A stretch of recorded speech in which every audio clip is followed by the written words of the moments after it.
award-winning scholar as the best PhD research in applied art at USM in 2010. His current research interests basically are in green operation management, service management, logistics, and sustainable issue in supply chain management. He's as well the council member of the Society of Logisticians in Malaysia, and he's basically a well-known internationally recognized scholar. So without any further ado, I invite the PU to start his presentation.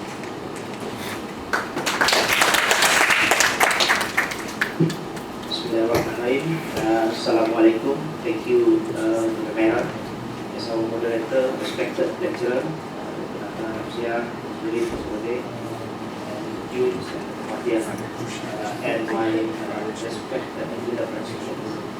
As been introduced by the mayor, my name is Yuri, and my research interest in relations strategy. And today I'm going to talk about what made the good research problem. And I do believe that it's a kind of a timely topic for us. And most of us has difficulties how to construct and to develop a good research problem. Almost every thesis or dissertation that we go through, most of the examiners are pointed to how weak our research problem. And sometimes we do know our directions. We don't know our direction, we even don't know what is our problem. And most of the examiners might thought that when they go through and read all the problem statement part, they might thought that, hey, where's the problem? I didn't see the problem at all. A problem is something that you need to have. If you don't have any problem in your research, you can do research. So instead of problems, so comments.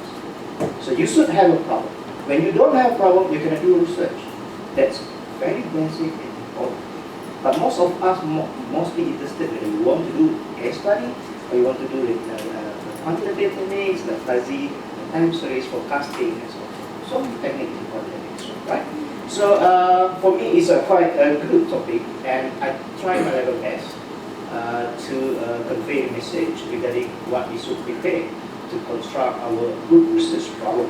Well, as GSD working hardly how to help our students can finish their PhD or their MBA, their DBA, and can graduate on time. And as what the previous study found out, right? Most of the students, they said that too many students drop out of the program. Because why? Too long to finish. Even they might need 2-3 years to develop their research gap in program study. That's how serious this problem. And many now faculty members and the supervisor have to find a way how to overcome this problem. So Dr. Meran come up with a good initiative, and he proposed this topic to me. And I thought that, oh, it's a very interesting as well, right? And then, after 9 years, to complete the PhD, are you really ready for that 9 years? Right? The supervisor forced you to finish it within 3 years. And they want you to graduate on time, whatever it is. Right? So we want to help you to finish on time. So that's why you have to attend, the training workshop that we organize. And the main problem that has been, discovered recently is that NDC, and how to find research gap. How to find research gap? What is that? Everybody thought there is a gap. Everybody thought that there is a problem. But unfortunately, we cannot depend much on our supervisor. Our supervisor might have 7, 8, 10 students. A PhD itself. What about MBA? What about DBA?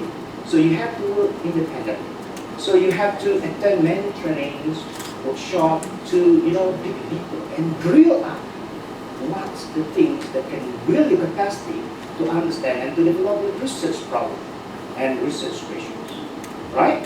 So let I move to the next slide. As what we found here, according to a previous scholar, he said that you might need 1 or 2 years to develop and to identify your theoretical gaps. Or some people might call it as a research problem. Do you think the research gap and research problem has similarities or they distinguish each other?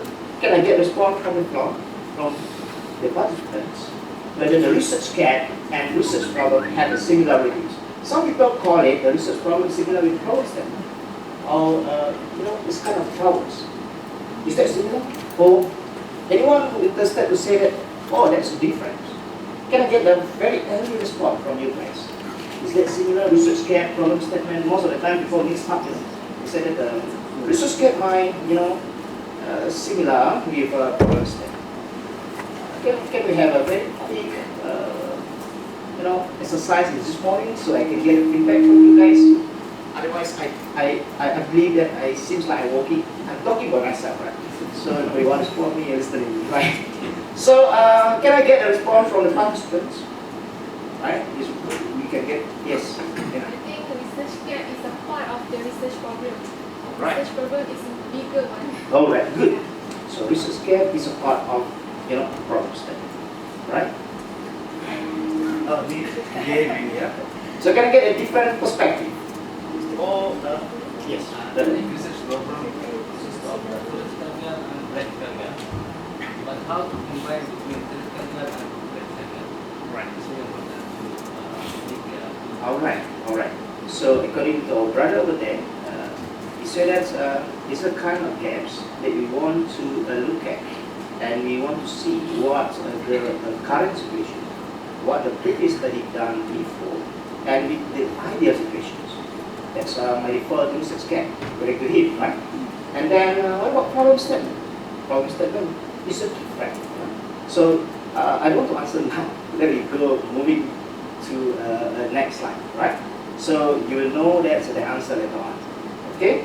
So let me move to the next slide. Okay. Let me start with the research first. Let me have a common understanding and a similar language, what we call as a research, as a knowledge operations. Right? In doing the research, in order to finish your research, in order to complete your research, you might need to provide theoretical and practical solutions. That most of research should have two things. So that's why in the certificate of study, a subsection over there, you have to discuss a contribution over there.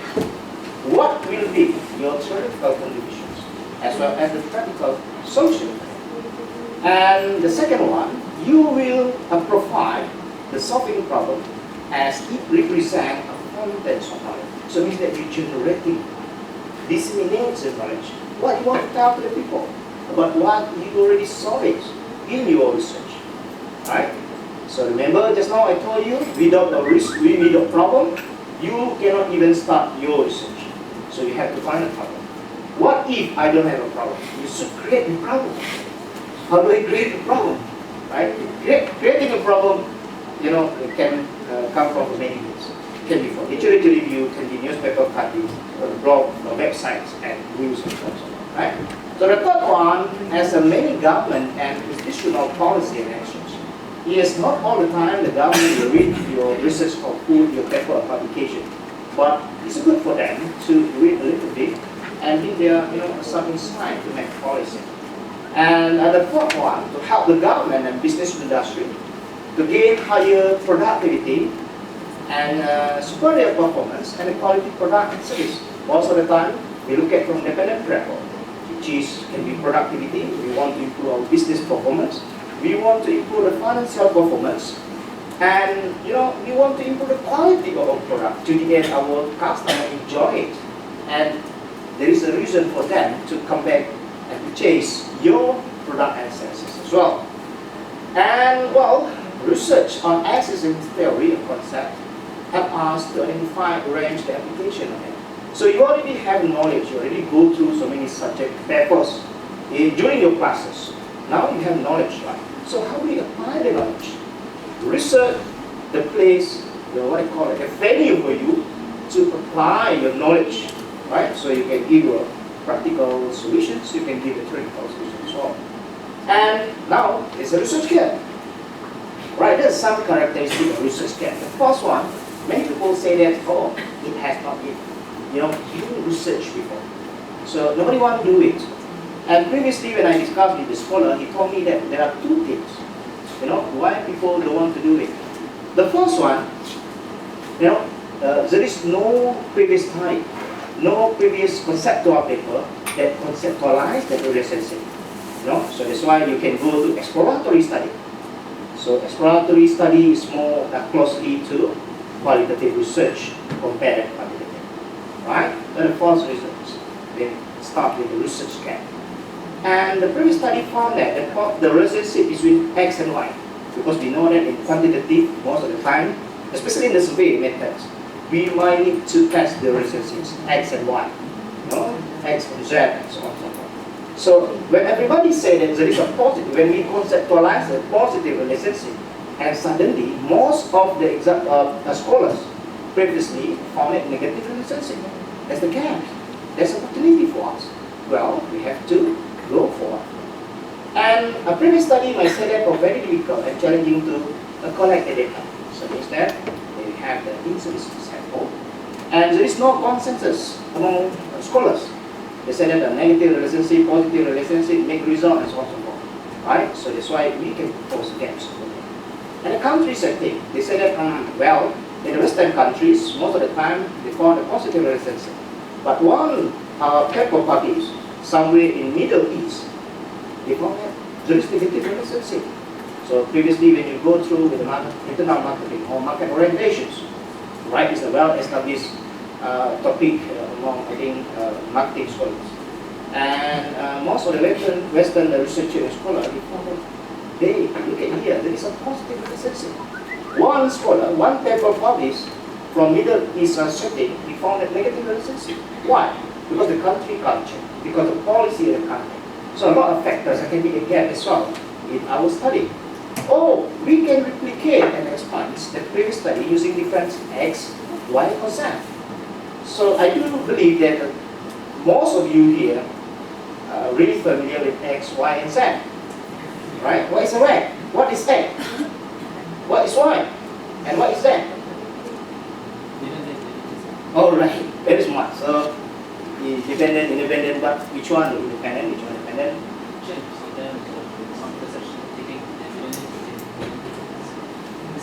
So, make some of us confused here, right? So, what is X? Huh? Independent variable, good. What is Y? What is Y? Y is mediator. Can we get another exception? Vivian? Huh? MV. What is MV? Right? So what else? Commonly X and Y is X independent variable and Y referred to dependent variable. Right? Dependent variable. So your Z over there can be IVV and it can be MV as well. Yeah? Independent variable, mediator variable, or modulated variable. And some theory need further evidence and recent finding and future suggestions. For example, you can find it in the end of the paper. They might wrote over there something and say that, hey, what if the future researcher can write something on this? So I am able to do research on that. So why not? So there's a kind of gap that you need to bring in your paper, and then you can develop it as a part of your research gaps. And the last one, we need to explore unknown, knowns and contributions. That's the research gap. So later on we come back to disease and we get your opinions about research gap. Well, one good question. Can we write a problem statement based on the summary of research gaps? So just now we already get used and understand what is research gap, characteristic of research gap. Now the question would be, can we write a problem statement based on the summary of research gaps? Right? So I do believe in MBA we don't have any subsection talking about research gap. Right? So at a PhD or DBA level, you might have a research gap as well as a problem statement. And some of us don't have given a research gap, and we can go straight to problem statement. So can I get some feedback, opinions, and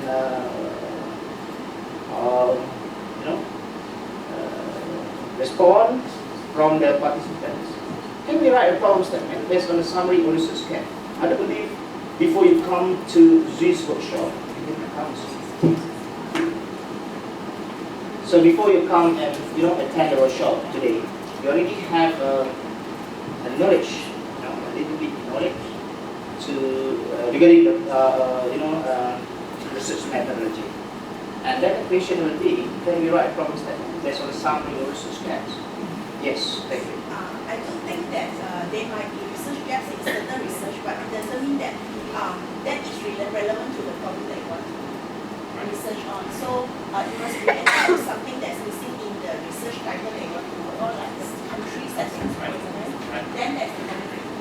Although there are research gaps in other researchers, but it doesn't mean it's not common research. There's a difference, and doesn't mean the research gap just now can be part of it. There might be a gap in that research, but it doesn't mean that it's suitable for your There might be, relevant to others, but not for you. All right, thank you so much for your response. Again, you can be right. The problem statement is on the summary of research gap. That's so wrong. Practically, I want to come back again to this slide. Yes. But you further enhance and more justification and based on your problem. Is that possible? We can summarize it, our research gap, and we put it as a part of our project study, right? As Jamil said. Right? Can I get another response from participants? Vivian? I can see only Vivian. Latifa, would you like to respond?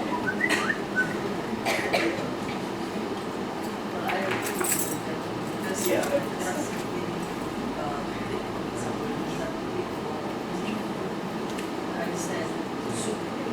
Alright. Okay, fine. Never mind. So we come back into this slide. After we discuss a few couples of the slides. And this is some theory. You have to go to the theory whenever you like. So that it bring you to the way how to build a problem statement. And according to Jacobs, it's not a crypto threat, he's a nano scholar. You might call it, oh, he's a crypto threat. The problem statement should explain how the researcher will on the previous theory. So it means that you cannot run away, you have to find a theory related to your topic. Right? Somehow we don't know what the theory we use in our research. Then the basic and fundamental mistake that we make. So, because we don't know what the theory that we use. When you talk about the topic title given by your supervisor or by your own interest, you have to go and find the theory. So build a previous theory, contribute to the development of new theory. So can we come up with a new theory in our research? Any DBA, PhD student? Can we come up with a new theory? Yes. Lisa said yes. You have the opportunity to come up with a theory. Alright. MBA student wrote, I want to develop a new theory. DBA student also need to write, they want to come up with a new theory because they say that the existing theory is not enough. So that's why I want to propose the new theory. Because I already been so long in this industry. I'm 20 years or 30 years in this industry. So I want to develop a theory based on my experience. Can I get some response from you? Can we develop a new theory in our research? DBA, MBA, PhD research. Apa bahasa?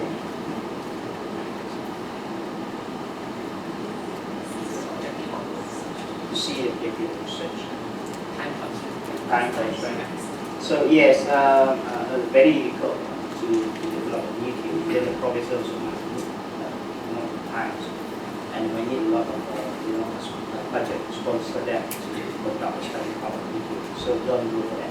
But in this definition, they could say that problem statement is normally explain how the research builds, how the research builds on the previous theory, or can contribute to the development of the theory. So development over here we can interpret as you can extend the theory, you can enhance the theory, the application of the theory, and you want to test the theory, you can limit the relationships based on the theory explanations, and that's potentially important. Okay, in research of problems, another scholar says the problem is a clear focus, right? The examiner always asking you, hey, what is your focus of study, right? It's the very basic question that always asking you, what is the focus of study? After they're reading your introduction and problem statements, then they ask you, what is your focus of study? So in the problem statement itself, the definition over there, you must be you must be, very clear over there. And they are stand-alone statements that make explicit. Explicit means that obviously people can see that there is a problem in your problem statement that aims to discover and establish, right? That's the problem statement. Look at here. When we have X and Y, let's say we have Y over here. Then people asking us, what will we focus on our study? X or Y? Definitely Y. So most of the time you have to write down Y in your problem statement. So what if we have X here? We can say that we have let's say we have Z here, right? So people introduce a two-stage model. Step 1 and step 2. What do we focus on your study? Have you heard before the two-stage model? Anyone? Yes. Two-stage model. I think you are more familiar with this than our card, right, Vivian? So, some scholars call it as a two-stage model. So, when a two-stage model, now you shifted already your focus of study from Y to Z. Right? I think this morning writing something on the decision outcome. So most of the time you have to write about Z, not Y anymore, because your focus study now here. You might only interested to see the relationship X and Y, X and Z, and Z to Y, not Y as your problem. This one as your problem. It's too advanced for those who just register for AGW621, right? But for the DBA and PhD scholars, they are quite familiar with this. Well, now we move. Okay, the problem statement. The first thing you have to look at the area of concerns. You want to study marketing, you have to go very clear with the directions, with the literature published in your research field and area. So you have to go through, scan it, all the articles related to marketing, relevant to your topic. The first one, area of concern. And the second one, you need to think what the condition to be improved. You look at the current situations. What happened? Is something wrong? With the current practice? And of course, what the ideal situation is very far away from what we are expecting or looking for. And it's difficult to be eliminated. That's another criteria to be part of our problem statements. And a meaningful understanding and deliberate on investigations. So we want to understand a little bit more on the relationships. And we want to deliberate the investigation. Investigation can be X and Y, can be, body mediating, moderating models. And over there we have questions. Exist in the scholarly literature, theory, practice, right? That all dimensions should be in your problem study. That what suppose you need to write. Too many, right? Too many and make your research problem now very lengthy. Not to worry, I have a couple of slides to go, and before we need to explain clearly what is a problem statement. Well, scholars say we have to plan our research for problem statements. Must be specific. Specific refer to what? To the problem, right? Specific in terms of the scopes. You want to study about, for example, like one industry, but in your problem statement you wrote many things. You wrote another industry, on many things and so on. So it be very specific. If possible, you generate articles, gaps from one industry. For example, like Malaysia 2007 done somewhere in the SME industry, for example, in the manufacturing industry, then Pasadena done in the manufacturing industry also. Then you can review the articles. There is a gap there, everything is okay there, and manageable. Remember the time frame? How many years given to you to finish and complete your PhD? 3 years. 3 years. And don't put that much. Don't put that much ambitious research gap and in your problem statement. So something that's very manageable. And in order to write good problem statement, you might need additional skill. What we call it, writing skill. And sometimes we feel confident, we write something that we thought that people will like to read.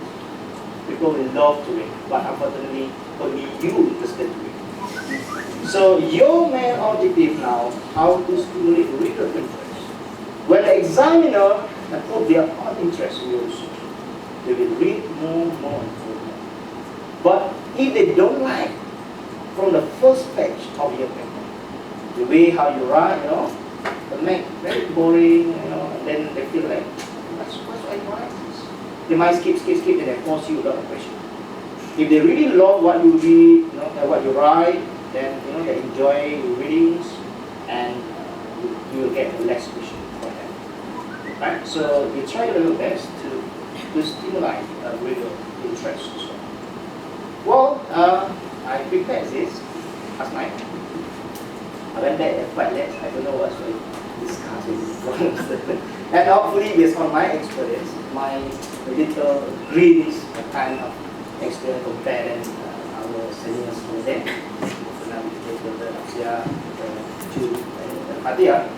So my very basic knowledge, I try my level best.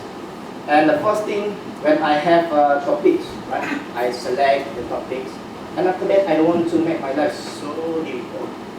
Right? I review 30 articles from reference publisher, journals. Right? So I review at least 30 articles. The last 5-7 years. I review it, and then after that, I classify them. What do they have in common? Right? What do they have in common? So there is a positive relationship between X and Y. Everybody say it. And after that, I look at another group of papers, then discuss the distinguish or recognize the difference. So I classify into two parts now. What they have in common and what makes them different. Right? And after that, I need also to explore the key strengths and the weakness of the paper. What is the strength of the paper? For example, like Universiti 2009, what is the strength of the paper? Right? Then after that, I compare with someone else paper which probably is similar topic or perhaps similar country setting. Right? So I might look at over there and see that. What is the strength and the weakness of the paper? After that, I compare. And I put the constructive critiques and the first draft in my problem statement. Then the first draft in my problem statement. That can be come from what do they have in common? The first one. The second one, distinguish the recognize the difference. Then the third one, strength of the paper. And the fourth one, the weakness of the papers. So I put it such a way as they constructively critique their papers. Right?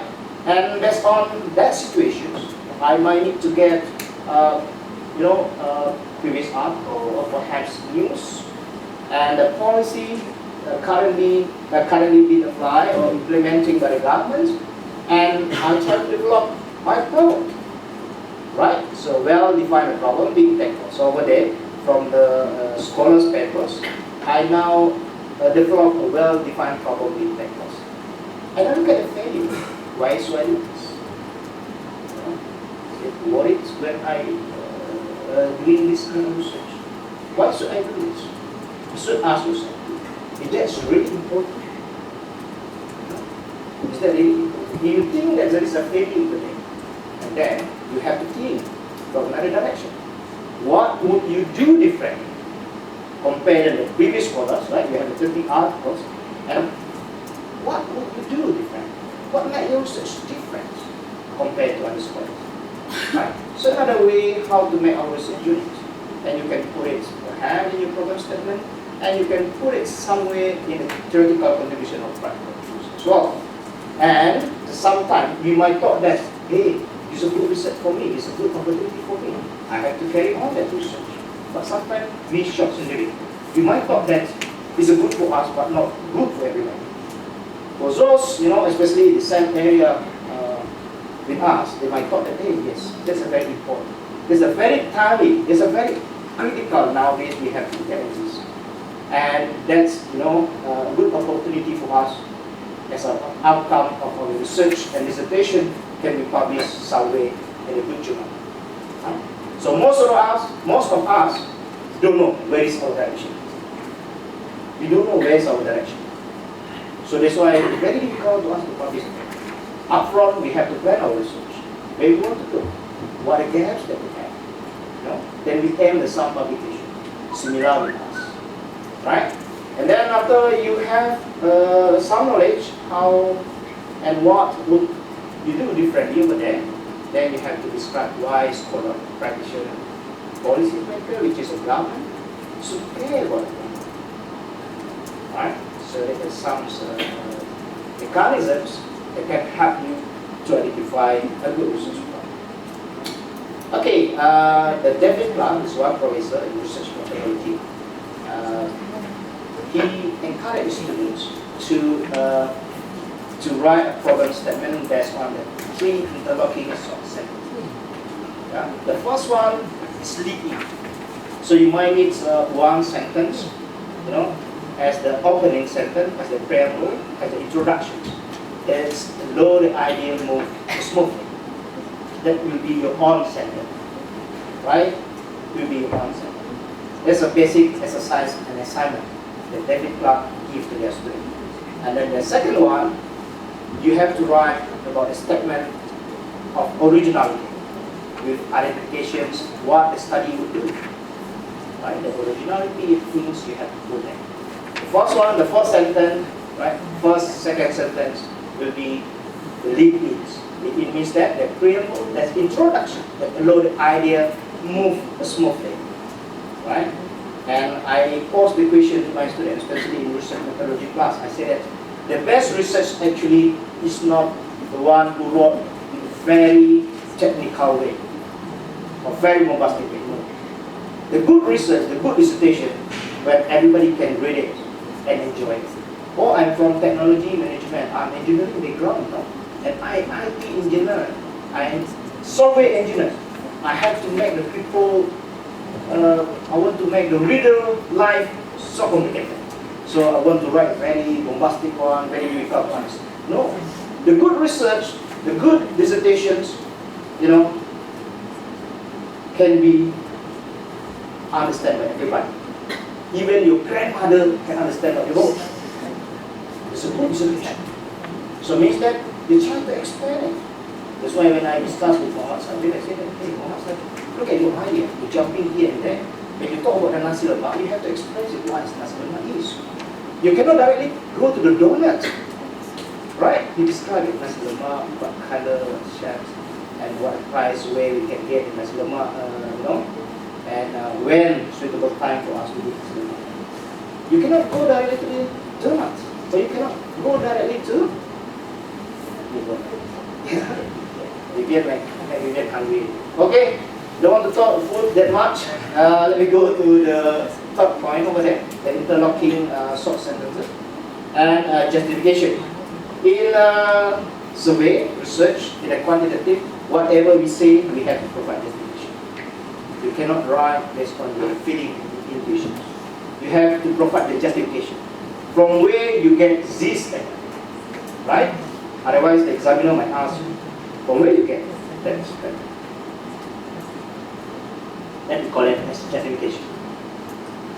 Well, I love football, so that's why I think I want to design my problem statements like football formations.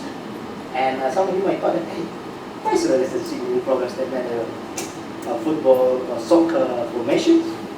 Right? Does anyone know what is the relationship? 1 minute, 2 minutes, 1 second, 2 seconds. Right? Huh? Anissa? The strategy. Good. What else? Anissa said that's a better strategy. You want to score, right? You want to make your examiner and supervisor happy with you, right? So you should put some strategy to develop your problem statement. So I might go to the football formations. Right? I want to score. So my ultimate goal, I want to score over there. right? That's my ultimate goal. So normally what will be the most favorite football formation? Can I get the men's, boys, who's from technician? Some girls also like football. 4-4-2, alright. 4, oh sorry, will be 2, 2, 4, 4, 1, right? Most favorite. What else? What's that? 4-4-2. Oh, you don't want to score, right? You want to defend. 4-4-4-2. Or you want to score on goal. So anyone else? Can I get other feedback from you? Sport? We have a two type of strategy now. We're using for girls who don't understand the football. Later you go and ask your husband or your boyfriend, right? Next way, this one. 2, 4, 4, 4. This one 4, 4, 2. Right? What else? Other strategy. You want to score, no? You want to score. What's that? I know that you like football. Right? What's it? Okay, alright. So you can use any format that you like. You can use any format that you like. But again, your DV must be here. DV here, DV here, DV here. There can be DV here and DV here. What does it mean by DV here, DV here, DV here? So it means that in the problem statement you can write up to 4 paragraphs. Then each paragraph, if possible, you need to touch a little bit